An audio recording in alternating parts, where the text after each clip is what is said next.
The U.S. will take over the Gaza Strip, and we will do a job with it, too. We'll own it.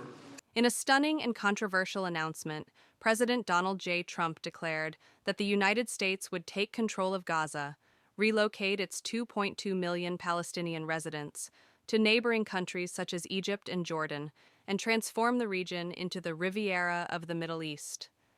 The proposal, unveiled during a White House press conference with Israeli Prime Minister Benjamin Netanyahu, sparked immediate outrage, protests, and international condemnation. Trump insisted the plan would bring economic prosperity and long-term stability to the region, while Netanyahu, though cautious, acknowledged that Israel's security concerns aligned with parts of the proposal. However, Palestinians responded with mass demonstrations, fearing forced displacement and the loss of their homeland. Across Gaza, Ramallah, and East Jerusalem, protests erupted as families anxiously wondered what the future held.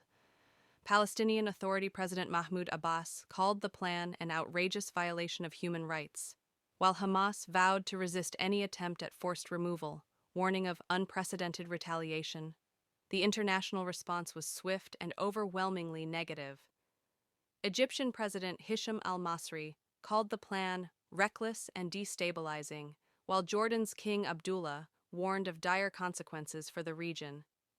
Even Saudi Arabia, a key U.S. ally, refused to support the move, with Crown Prince Mohammed bin Salman urging Washington to reconsider.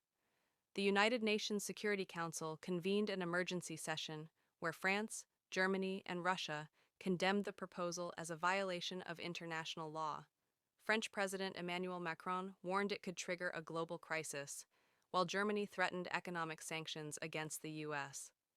Meanwhile, the political divide in the United States was stark. Democrats denounced the proposal, with Senator Bernie Sanders calling it one of the most reckless ideas ever proposed by a U.S. president, while Representative Ilhan Omar labeled it a textbook case of ethnic cleansing. However, Trump's Republican allies praised the move, with Senator Tom Cotton defending it as a bold step toward Middle East peace and security.